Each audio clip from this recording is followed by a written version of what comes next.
discípulos de Cristo que al reino de los cielos le dieron su lealtad.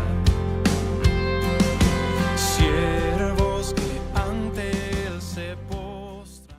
Padre, en el maravilloso nombre de Jesucristo, tu Hijo amado, queremos darte gracias, Señor, en esta mañana.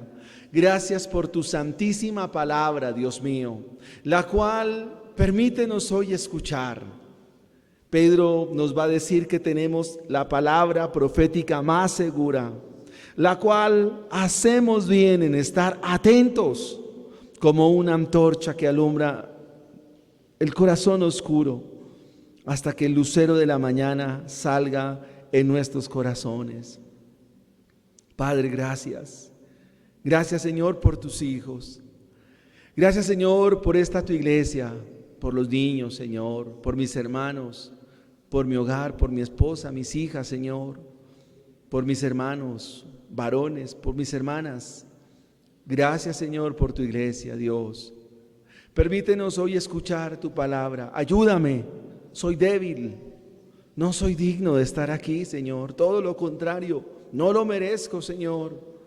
Pero ayúdame, Señor, a que nuestros oídos, nuestra mente, Señor, esté receptiva, atenta a escuchar el mensaje del Evangelio en esta mañana, Señor. Te lo pedimos para la gloria tuya, para bendición, provecho de tu pueblo, Señor. Muchas gracias te damos, Señor, en Cristo Jesús. Amén y amén. Bien, mis hermanos, vamos a estar abriendo la palabra del Señor en la segunda carta de Pedro, en el capítulo 1, versículos 16 al versículo 18. Segunda carta de Pedro, capítulo 1, versículos 16 al 18. Antes de leer la porción que vamos a considerar en esta mañana, quiero mencionar a los personajes que Pedro nos presenta en el capítulo 3, versículo 3, a quienes Pedro describe como los burladores o los que se mofan del Evangelio. Para los burladores que aparecen en el capítulo 3, versículo 3, el Evangelio es un mito, el Evangelio es un cuento, es un embuste. Se mofan de ellos, se burlan, pero no son más que ignorantes, porque ignoran lo venidero, porque con ello, con sus burlas, con su detracción, confirman que están en camino de destrucción. El Evangelio siempre ha tenido sus detractores. El Evangelio siempre ha sido atacado. Desde Génesis 3 se presenta esta lucha contra el Evangelio. La sociedad de nuestros días no quiere nada con Dios. La cultura quiere sacar a Dios y descontar a Dios de toda forma, de toda manera. Y aún, hermanos, lo más peligroso es que también en sus hogares, en sus vidas, sus corazones, también quieran sacar a Dios. El sistema anticristiano siempre se ha manifestado. El sistema antidios siempre ha querido desacreditar el Evangelio, desacreditar la Biblia, poner la palabra del Señor en tela de juicio, desacreditar a Cristo, desacreditar la iglesia. Pedro nos ha dicho con suma urgencia, con gran preocupación y también con gran amonestación, que las cosas conforme a la vida y a la piedad deben estar en los creyentes, deben ser recordadas una y otra vez. La razón, porque este evangelio es glorioso. La razón es porque este evangelio es veraz. La razón es porque este evangelio es legítimo. Este evangelio es genuino. Este evangelio es verdadero, es real, es seguro, es cierto, es fidedigno, puro, innegable, probado, acreditado y confirmado. Esto y mucho más es el evangelio, porque es el evangelio glorioso de nuestro Señor Jesucristo. El título de nuestro sermón en esta mañana es La veracidad del evangelio. La veracidad del evangelio. Leamos, mis hermanos, el capítulo 1 de la segunda carta de Pedro, versículos 16 al versículo 18. Porque nos hemos dado a conocer el poder y la venida de nuestro Señor Jesucristo, siguiendo fábulas artificiosas, sino como habiendo visto con nuestros propios ojos su majestad.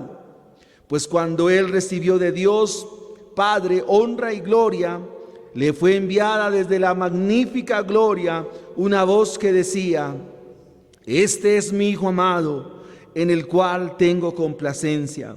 Y nosotros oímos esta voz enviada del cielo cuando estábamos con Él en el monte santo. Amén. La veracidad del evangelio.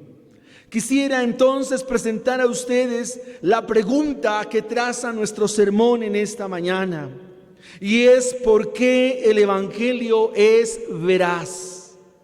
¿Por qué el evangelio es cierto? ¿Por qué el evangelio es fidedigno? ¿Por qué el evangelio es innegable? ¿Por qué el evangelio es aprobado? ¿Por qué el evangelio es acreditado, confirmado?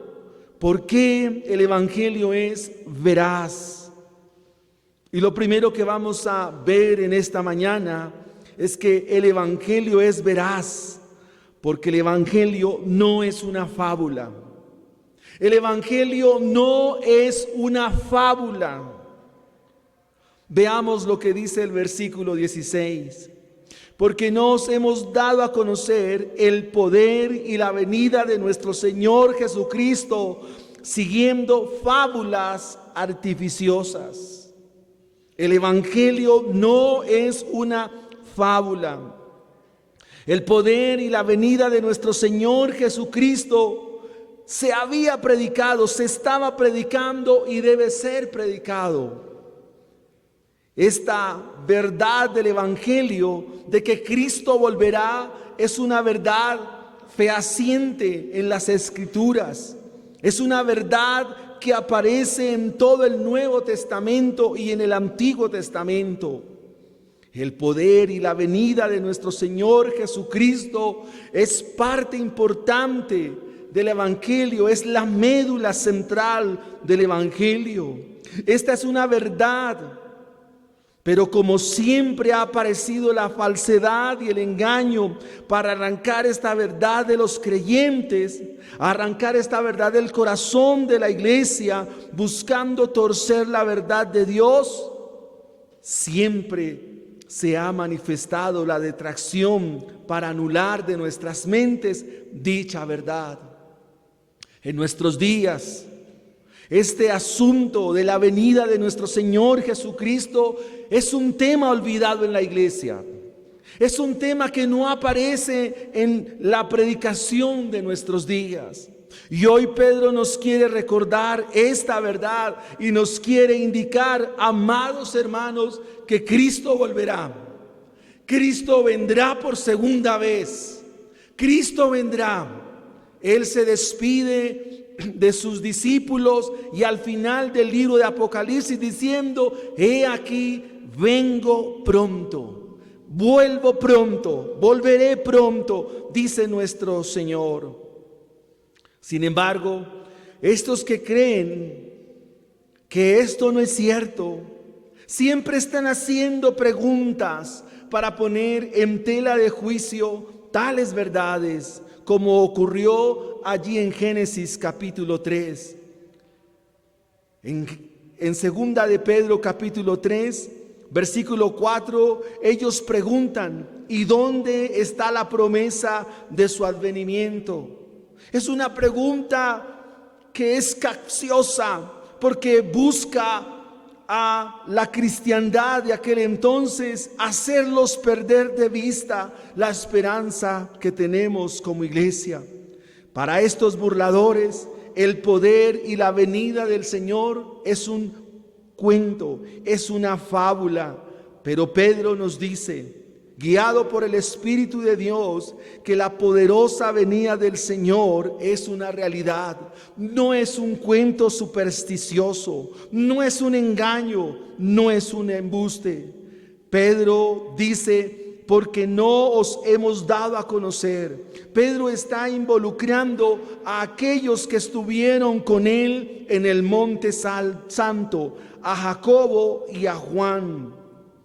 Los está involucrando porque ellos se hicieron partícipes de la experiencia que estaremos mencionando a continuación.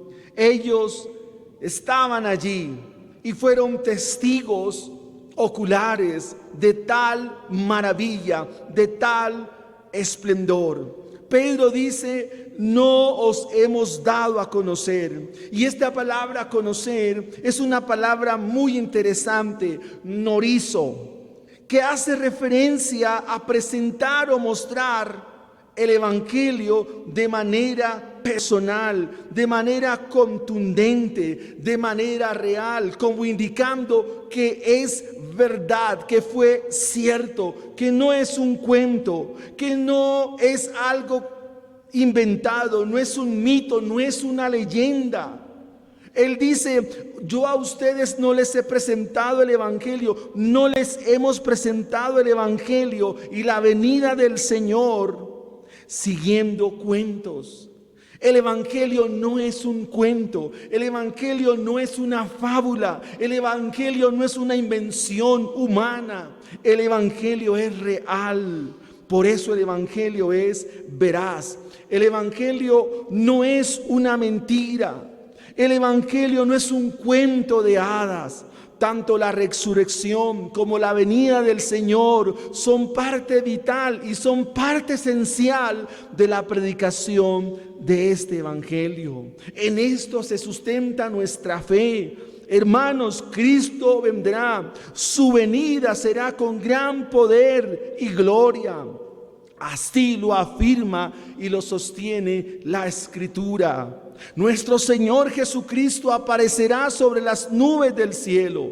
En aquel día que se describe como el día glorioso de nuestro Señor Jesucristo, en aquel día toda rodilla se doblará y toda lengua confesará que Él es el Señor. Su aparición será llena de poder. Esto conmocionará al mundo. Esto conmocionará toda la tierra.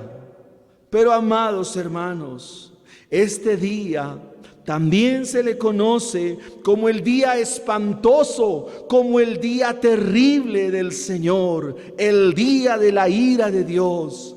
Nosotros los creyentes, la iglesia de Cristo anhela este día. La iglesia de Cristo anhela ver este día. Hoy lo anhelamos. Hoy deseamos que si fuere posible, suplicaríamos que el Señor viniese en este mismo momento. Sin embargo, para los incrédulos, para los burladores, para los que creen que este evangelio no es más que un mito y una leyenda, para ellos será un día terrible. Para ellos será un día donde experimentarán el ardor de la ira del Señor. Y esto es veraz. Esto no es una fábula, hermano. Esto no es un cuento, no es un mito, porque el evangelio, la gloriosa venida del Señor, no es una fábula. Amados hermanos, entonces, ¿por qué creer que este mensaje se puede tomar como tan a la ligera? ¿Por qué, hermanos, pensar que la predicación es como si fuera un invento nuestro de aquellos que estamos llamados a predicar? ¿Por qué tomamos las cosas de Dios tan livianamente? Los que niegan el regreso de Cristo, todos aquellos que dudan de estas palabras, todos aquellos que realmente no saben si la Biblia es verdad o no, debo decirlo, hermanos, con mucho temor y con mucho temblor, es que todavía no conocen el Evangelio y no son salvos. Quisiera darles una palabra de aliento y de esperanza en esta mañana, mis hermanos. Quisiera una vez más volverlos a animar a la búsqueda y a la oración, pero también quisiera animarle que para los próximos días, para hoy, usted pudiera presentar el Evangelio una vez más en su casa, en su hogar y a su familia. Los que tienen en tela de juicio la palabra del Señor, o todos aquellos que piensan como de manera extraña acerca de la Biblia, no les ha alumbrado la luz del Evangelio. Estos burladores que aparecen aquí llaman a la predicación un fraude. Estos que aparecen aquí llaman a la predicación y al Evangelio narraciones míticas. De hecho, la palabra que usa aquí Pablo para hablar de fábulas es la palabra griega sofizo, de donde viene la palabra sofisma.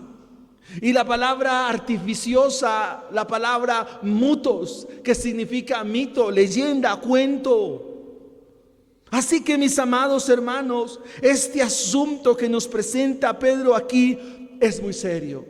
Y Pedro dice a su iglesia, y hoy nos lo dice a nosotros: hermanos, yo no les di a conocer el poder y la venida del Señor con cuentos, con leyendas o con fábulas.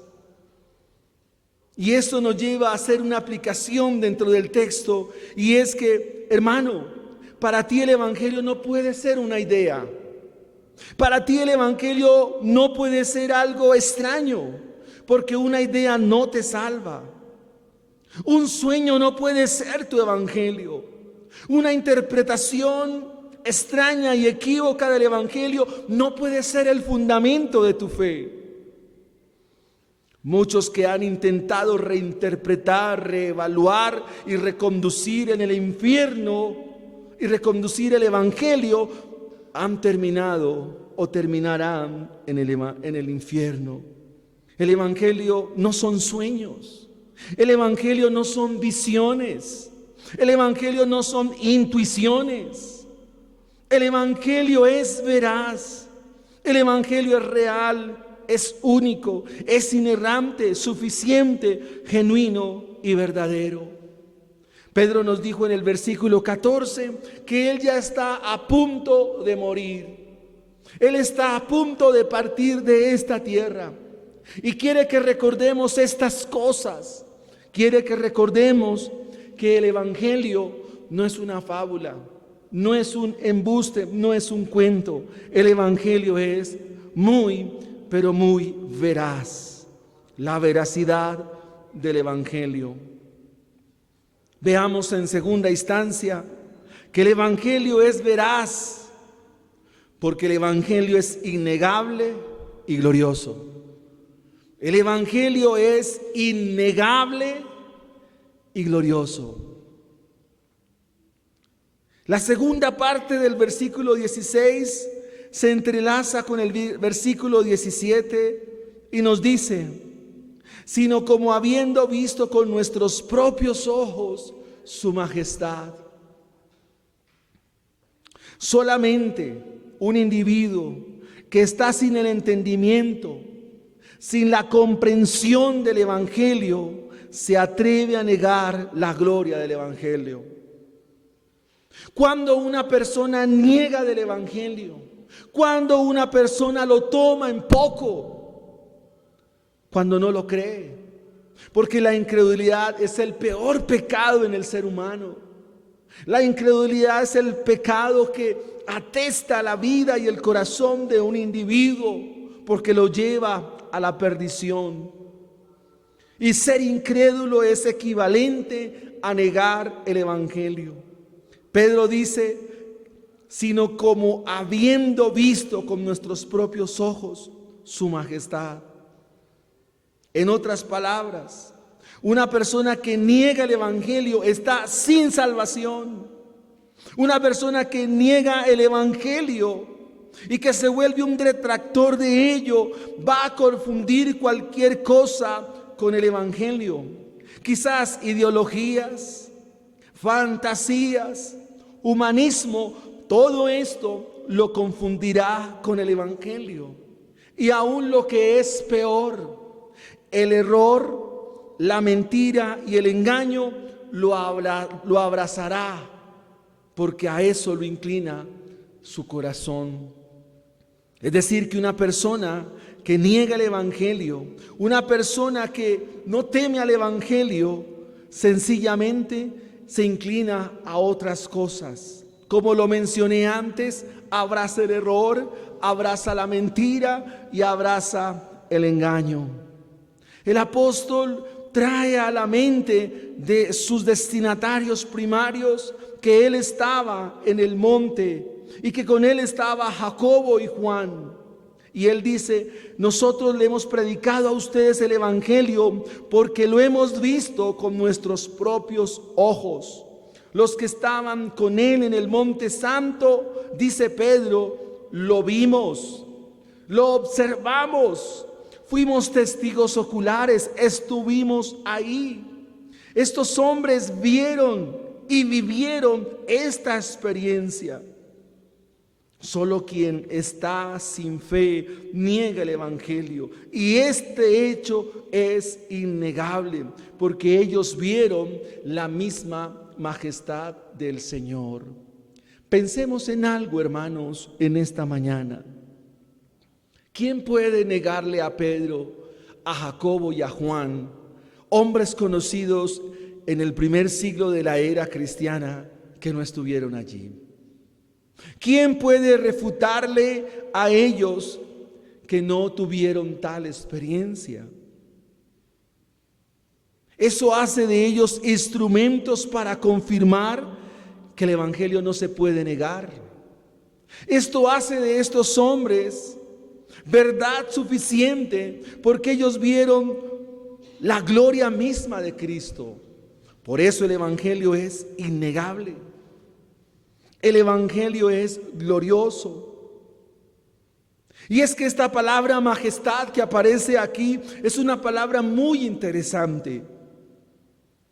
Esta palabra se compone de dos voces.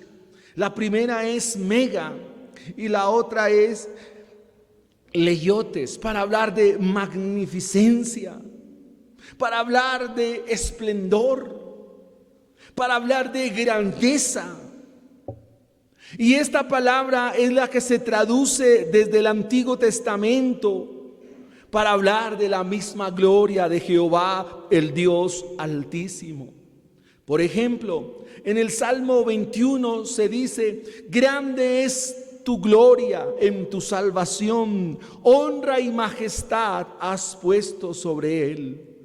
Lo que Pedro está afirmando es que él y sus otros dos compañeros vieron la gloria, la honra, la excelencia, el honor, el poder y la majestad, la magnificencia de Cristo Jesús. En el relato de Marcos, en el capítulo 9, se nos dice que sus ropas se transformaron, que el rostro del Señor se transformó, que sus ropas se volvieron blancas como la nieve. Y esto nos habla de victoria y pureza. Esa luz resplandeciente, la cual nos muestra la Biblia, habla del esplendor y la gloria de Cristo. Eso nos recuerda cómo era el rostro de Moisés cuando estuvo allí en el monte Sinaí con el Señor. solo que Moisés refleja la gloria de Dios. Pero aquí, en esta experiencia que está narrando Pedro, nos muestra y nos indica que la gloria de Cristo era propia, que Él es glorioso en sí mismo. Muchos en el Antiguo Testamento, como Isaías, como Manoah, tuvieron la oportunidad de ver atisbos de esta misma gloria. Y su única expresión fue: no caímos muertos ante la gloria de aquel que vive. El versículo 17 dice: pues cuando Él recibió de Dios Padre honra y gloria. Está hablando de verdades infinitas del Evangelio. El Padre honra al Hijo, el Hijo honra al Padre. En la posición exaltada que se nos está mostrando de Cristo, se nos está viendo o se nos está mostrando lo que pudiéramos decir o llamar como una teofanía.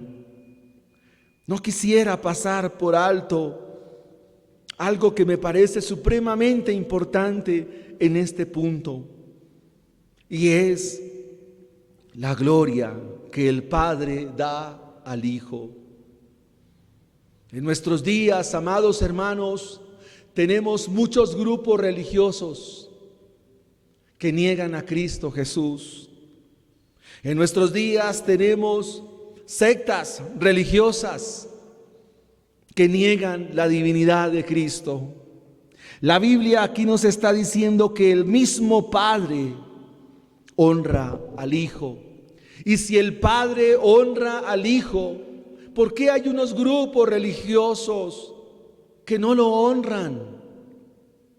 ¿Por qué hay ciertos grupos religiosos a los cuales incluso se les dice hermanos cuando no comparten nuestra misma fe? Entre ellos, muchos judíos que niegan a Cristo, testigos de Jehová, mormones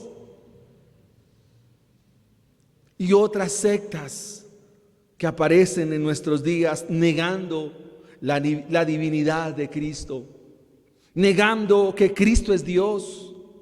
El Padre aquí está honrando al Hijo. El Padre está dando gloria a su Hijo. Pero el elemento más decisivo aquí, el elemento más contundente aquí, es lo que dice el Padre de su Hijo. Si usted observa con mucho cuidado el pasaje, hay tres elementos que se nos recuerdan aquí en la descripción de lo que se llama la transfiguración del Señor. Ustedes van a encontrar que se habla de un monte. Ustedes van a encontrar que se habla de una nube y que se habla de una voz. ¿Qué nos recuerda eso? El Sinaí, ¿verdad? El Sinaí era un monte. Había una espesa nube, pero una voz tronante desde el cielo. Ahora, en el relato que Pedro nos está contando, el relato que junto con Jacobo y Juan él vio, experimentó, está diciendo que hay algo contundente, que hay algo que tiene trascendencia en lo que Pedro quiere narrar, y es esa voz que viene del cielo. ¿Qué dijo esa voz? Este es mi Hijo amado, en quien tengo complacencia, a Él oíd. Nos lo registra Mateo. Este es mi Hijo amado, en quien tengo complacencia, a Él escúchenlo. Este es mi Hijo amado, en quien me satisfago, óiganlo. Así que el deber de la iglesia, el deber de toda congregación, el deber de todo cristiano es amar lo que el Padre ama. El Padre ama a Cristo, por tanto su iglesia debe amar a Cristo, porque es Cristo el amor del Padre y el Padre el amor de Cristo. Pero no solo se ama de palabras que van saliendo de nuestra boca, sino que se ama a partir de escucharle. Se ama a Cristo cuando tú le obedeces, cuando tú lo escuchas, cuando tú lo oyes. Este es mi Hijo amado en quien tengo complacencia. Todos los actos de Cristo son de satisfacción y contentamiento del Padre. Todo lo que Cristo hace es de suma e importante contentación y contentamiento del Padre eterno. Tuve la oportunidad de enviarles lo que también expone el doctor Josías Grauman, el pastor de Grace Community Church. Y él expone una serie y él da unos tips de en qué se satisface el Padre del Hijo. Y me parece importante la lista que él hace para que usted pueda ver el video. Esta palabra honra en la Biblia es lo que se recibe por lo que es una persona. Hermanos, Jesús es el Hijo de Dios. Jesús no es un mito, Jesús no es una leyenda, Jesús no es alguien extraño. Jesús es muy real para nosotros. Cuando la Biblia nos muestra aquí esta palabra gloria, que es la palabra doxa, de la cual sacamos la palabra doxología, estamos hablando que a Él hay que exaltarlo, que Cristo es el centro de nuestra adoración, que Cristo es el centro de nuestra vida, que Cristo es la gloria misma de la Biblia, que Cristo es el Dios infinitamente santo y que solo es digno y merecedor de todo honor y toda gloria. El versículo 17 dice que a Él, dice, le fue añadida desde la magnífica gloria una voz que decía: este es mi Hijo amado, en el cual tengo complacencia. En el momento en que Pedro, Jacobo y Juan están viendo este atisbo, es decir, una manera asombrosa de mirar, escuchan una voz desde esta misma gloria: este es mi Hijo amado. El Eterno está afirmando que Jesús es de su misma naturaleza. El Eterno está afirmando que Jesús suple todas las demandas y exigencias de su justicia. Todos los actos de Cristo son de pleno agrado del Padre. Todos nosotros, al estar en Cristo Jesús, óigase bien, somos del mismo agrado. Porque solamente en Cristo seremos agradables al Padre. Y esto nos recuerda lo que dice el Salmo capítulo 2, versículo 7. Jehová ha dicho: mi hijo eres tú, yo te engendré hoy. O lo que dice el Salmo 42, versículo 1. Isaías 42, versículo 1. He aquí mi siervo, yo le sostendré.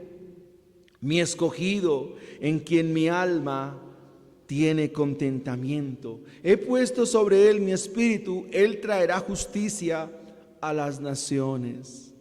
Algo innegable aquí, amados hermanos, es que Jesús es el amado del Padre.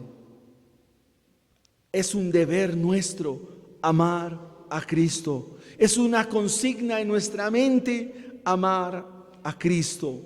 Los falsos maestros, los falsos predicadores comienzan a desmitificar la Biblia, negando la venida del Señor, y negar su venida es negar también su amor. Niegan la resurrección y niegan el Evangelio, y por eso lo aborrecen y por eso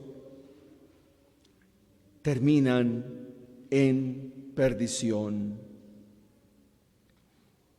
Pedro le está apuntando a la venida del Señor, a su gloriosa aparición. Quisiera que miráramos nuestro tercer punto o nuestra tercera enseñanza de por qué el Evangelio es veraz. Hemos dicho que el Evangelio es veraz porque no es una fábula. Hemos dicho que el Evangelio es veraz porque es innegable y es glorioso. Pero ahora veamos en tercera instancia que el Evangelio es veraz porque es un Evangelio que se confirma. Es un Evangelio que se confirma. Versículo 18. Y nosotros oímos esta voz enviada del cielo cuando estábamos con Él en el Monte Santo. En el versículo 17 se nos dijo, y nosotros vimos. Pero ahora también, ¿qué se nos dice? Oímos. Recuerden, amados hermanos, que la fe es por el oír y el oír por la palabra de Dios. Las Escrituras dan testimonio sobre estas mismas verdades. Las Escrituras son la palabra de Dios y el Espíritu Santo aplica eficazmente estas verdades para que todo cristiano pueda ser confirmado, pero al mismo tiempo todo cristiano pueda atestiguar de la verdad que está en su corazón. ¿Por qué Pedro, para confrontar a los burladores, a los falsos maestros, a los falsos y equívocos burladores, por qué trae a memoria la transfiguración del Señor? ¿Por qué mejor Pedro no habla de la resurrección, que es una verdad del Evangelio? ¿Por qué Pedro, que escuchó al ángel allí en Hechos capítulo 1, 9 al 11, cuando dice este mismo Jesús que habéis visto ir al cielo, asimismo volverá? ¿Por qué no dice de una vez esto de forma sencilla?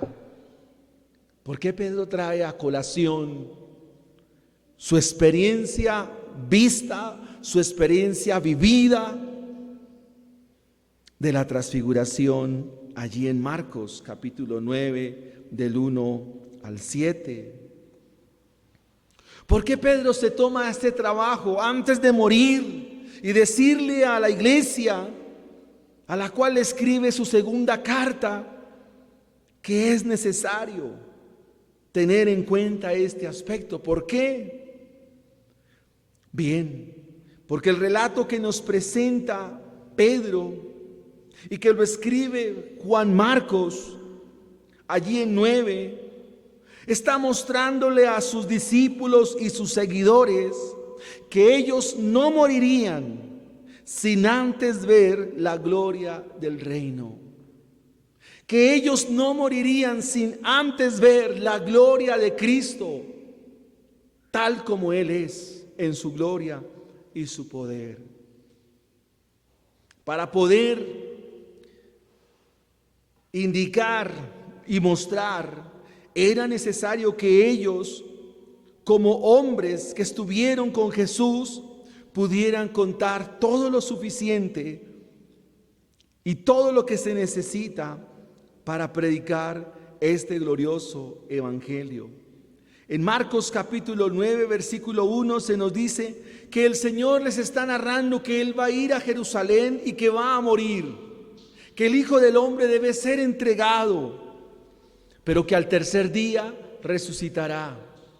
Y una vez el Señor habla de ello, 6 días después toma a Pedro, Jacobo y Juan y los lleva a un monte y se transforma delante de él. Y ellos ven la gloria de Dios. Pero no solo ven la gloria de Dios, sino que también ven a 2 personajes de la antigüedad, a Moisés y a Elías, y que ellos 2 hablaban con Jesús. Pedro dice: es bueno que estemos aquí. Haremos 3 enramadas, Señor, una para ti, una para Moisés y una para Elías. Y Marcos nos dice que Pedro no sabía lo que hablaba y que de repente se llenó de temor y cubrieron sus rostros. Pero cuando se descubrieron, solo vieron a Jesús solamente.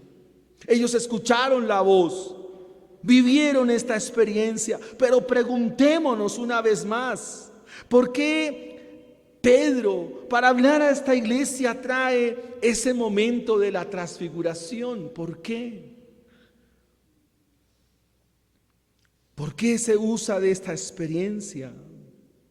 Y la respuesta la encontramos en todo el Nuevo Testamento.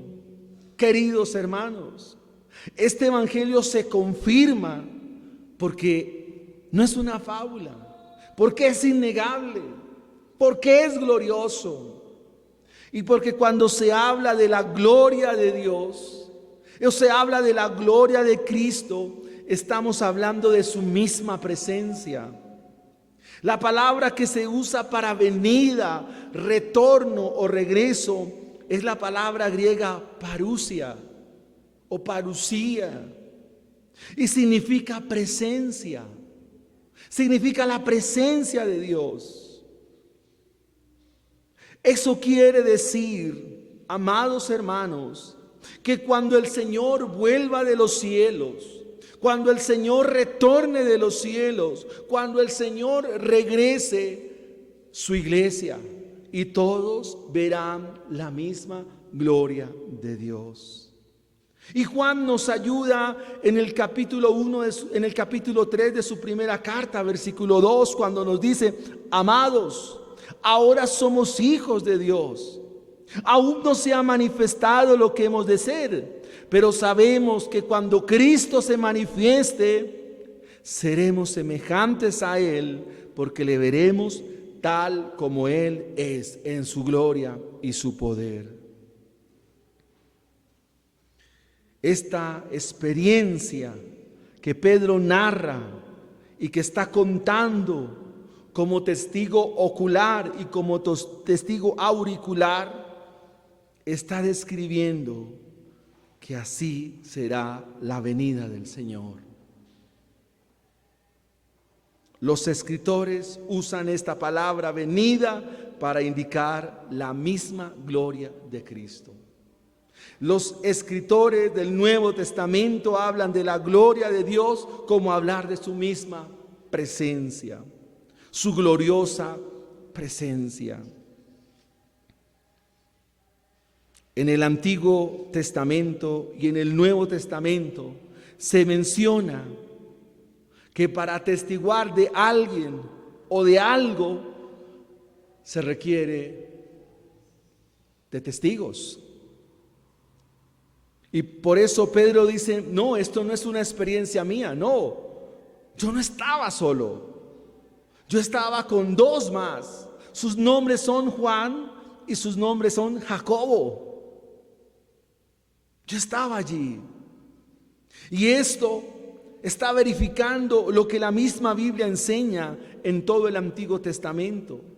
Una vez más, Pedro indica a los receptores de su carta y vuelve y hace énfasis en decirle a su iglesia que por eso hay que tener presente el Evangelio. Este Evangelio se confirma por la voz del Padre. Este es mi Hijo amado. Este Evangelio se confirma por las Escrituras. Y este Evangelio se confirma por los apóstoles que vivieron esta experiencia. Pero, amados hermanos, este Evangelio se confirma por ustedes mismos. Tú confirmas el Evangelio. Usted con su vida, su testimonio, su amor por Cristo, su amor por la palabra, su amor por la iglesia, está confirmando el Evangelio. Tú estás confirmando que eres un auténtico y verdadero creyente. Tú no puedes seguir negando el Evangelio con tu testimonio. Tú no puedes seguir negando el Evangelio con la forma de vida que estás llevando. Tú no puedes negar el Evangelio, negar la verdad del Evangelio, la veracidad del Evangelio, permitiendo las cosas que permites en tu hogar. O somos o no somos. No hay tintas medias. No, hermanos, no es así. Tú estás llamado a confirmar el Evangelio. ¿Cómo? Con tu manera de vida, Estos hombres, este hombre, quien escribe, da la vida por el Evangelio. En otras palabras, en casa también podemos ver y contemplar la gloria de Cristo. Amados hermanos, ¿dónde se contempla la gloria de Cristo? Aquí en las Escrituras. Toda la Biblia, pero toda la Biblia, de principio a fin, te habla una y otra vez de la gloria de Cristo. Esto no fue solo una experiencia apenas vivida. Es una experiencia que se repite en todas las épocas, todos los tiempos y todas las edades. Se nos habla de Cristo. Pedro va a decir, tenemos la palabra profética más segura, porque es la que nos habla de la gloria misma de Cristo. Y esto es maravilloso, esto es extraordinario, asombroso, mis hermanos, porque estos creyentes no tenían la Biblia como la tenemos nosotros. Apenas siglos más tarde se estaba cerrando el canon del Nuevo Testamento. Ellos no tenían lo que tenemos nosotros. Esta manifestación de la gloria que se confirma, la gloria esplendente de Jesús, que incluía sus propios vestidos, junto con la presencia de los dos enviados, Elías y Moisés, para dialogar con él. Y estos tres que oían, pero que no percibían lo que hablaban, nos hablan todavía de un hecho más glorioso y mucho más esperanzador. Pedro dice, en esta experiencia estábamos Juan, Jacobo y yo, pero con mi Señor estaban dos más, Elías y Moisés, o Moisés, Elías, y platicaban o hablaban con Jesús. ¿Qué hablaban? No lo dice la Biblia. ¿Qué ilustra Moisés? La ley. ¿Qué ilustra Elías? Los profetas. Esto significa que la predicación del Antiguo Testamento converge ¿a quién? A Cristo y su reino. La predicación del Antiguo Testamento converge a una enseñanza mayor. Y es que el hecho mismo de ver a Elías y ver a Moisés también nos hablan de la resurrección de los muertos. Ellos habían muerto hace muchos años. Elías fue llevado en un torbellino al cielo, en un carro de fuego. Pero el hecho que más nos llama la atención aquí es que hablaban con Jesús. ¿Cómo será la resurrección de los muertos? ¿Cómo resucitaremos? Esta es una muestra de cómo resucitaremos en aquel día glorioso. Pero, hermanos, ¿será esto una fábula? ¿Será esto apenas una idea? ¿Será esto un sueño, una visión? ¿O será real? ¿Qué dicen ustedes? Es real.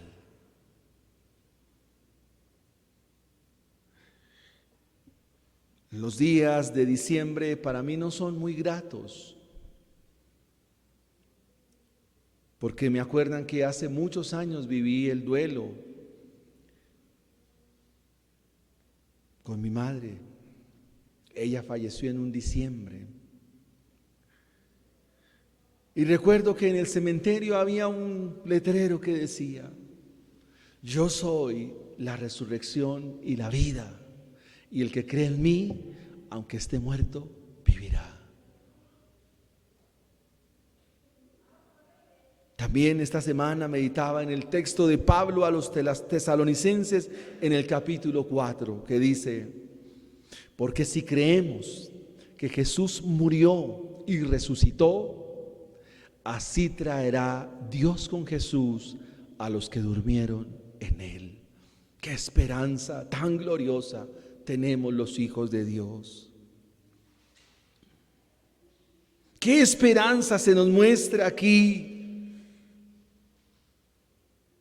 Cuando Él venga, los que estén dormidos en el polvo de la tierra resucitarán, unos para vida eterna y otros para vergüenza y confusión perpetua. Dice Daniel capítulo 12, versículo 2.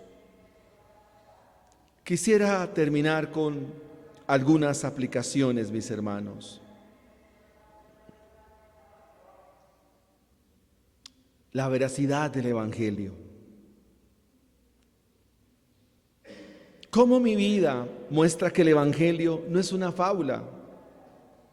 Viviendo estas cosas.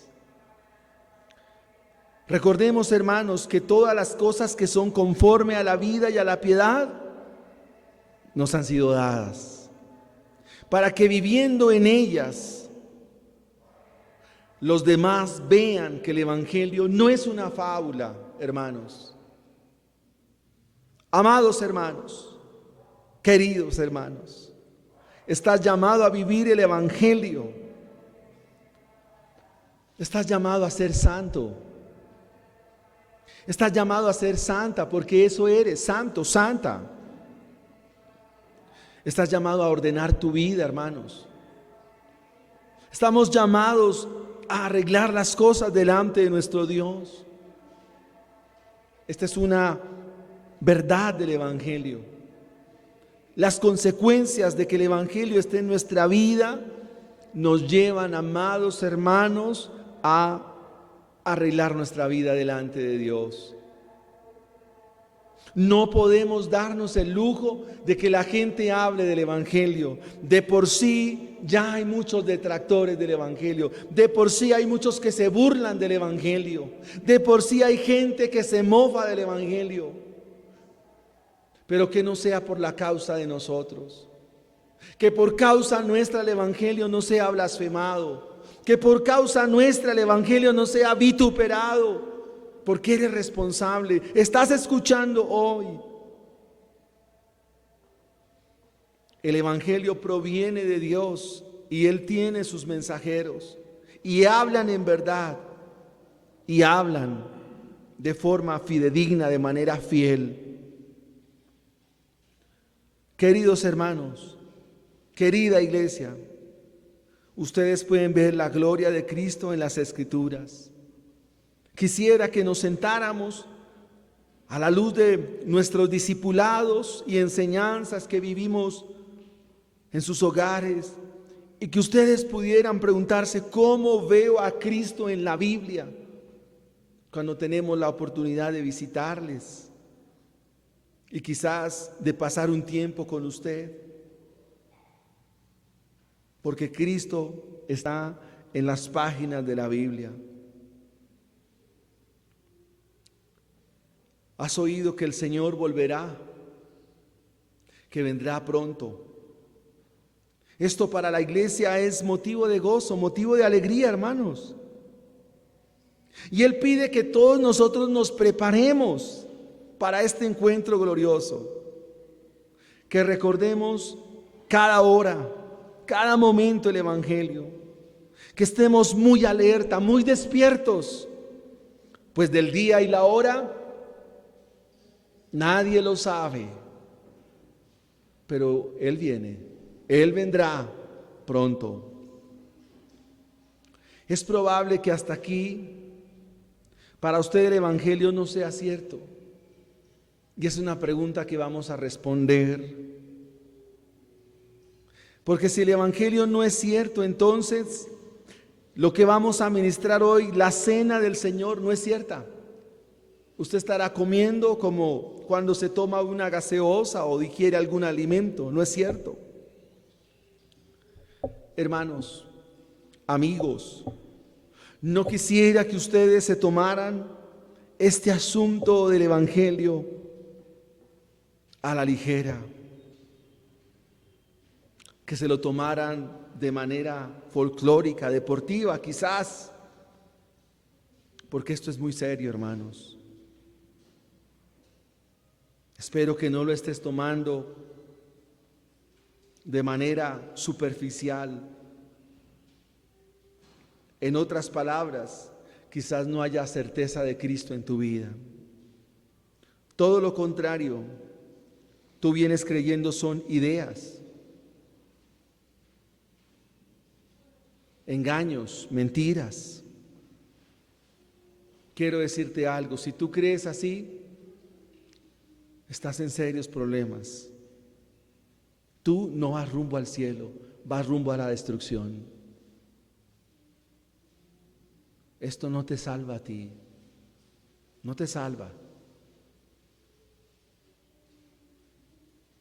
Hermanos, estos sermones de Pedro se tornan un poco sermones que no quisiéramos oír, no quisiéramos escuchar, pero es de suma urgencia y vital importancia el Evangelio en tu casa. Tal vez usted no ve los domingos aquí muchos. Amén por ello. Pero el Evangelio sí debe hacer presencia en tu hogar. Ármate de valor. Dios te va a dar valor, denuedo, para venir en arrepentimiento y en fe a los pies de Jesucristo. El Evangelio es real, hermanos. La veracidad del Evangelio. Pongámonos en pie y vamos a orar al Señor en esta mañana. Pero vamos a hacer algo muy especial, y es orar por la casa, por sus hijos, por su familia.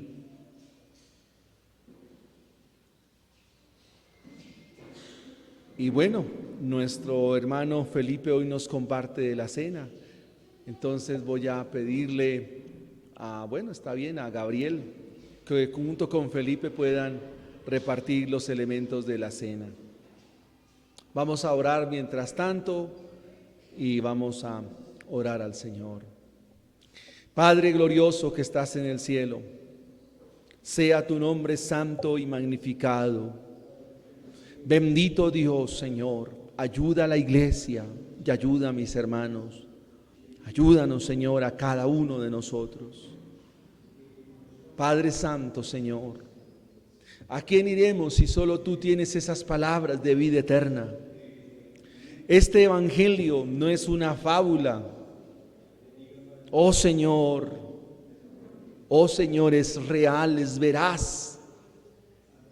Este Evangelio, ¿quién lo puede negar, Señor? Es glorioso, porque la gloria misma es Cristo Jesús.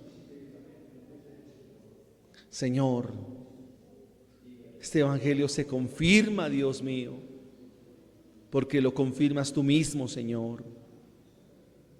Padre Santo, Padre bueno, esta experiencia que vivió Pedro la trae a la memoria, porque esa misma presencia que experimentó será la misma experiencia que nosotros tendremos en aquel día.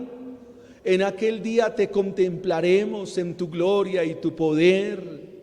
Es más, lo que hacemos hoy como la cena del Señor, fueron tus mismas palabras dulces que nos dicen: hagan esto en memoria de mí, anuncien hasta aquel día en que yo vuelva. Ven pronto, Señor Jesús. Ven pronto, Señor Jesucristo. Ven pronto, Dios mío.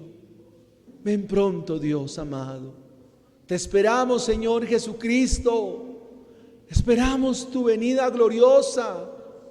O anhelamos tu venida, Señor. Ojalá fuese en este mismo momento y fuese ya, mi Señor, ya. Señor, ven pronto. Tu iglesia te espera, Señor. Tus hijos, Señor. Tus hijos, Señor. Oh, Señor. Esto no es algo que sea tomado tan, oh Dios, tan ligeramente, Padre. Te agradecemos, Señor, lo que tú has hecho por nosotros. Gracias, Señor.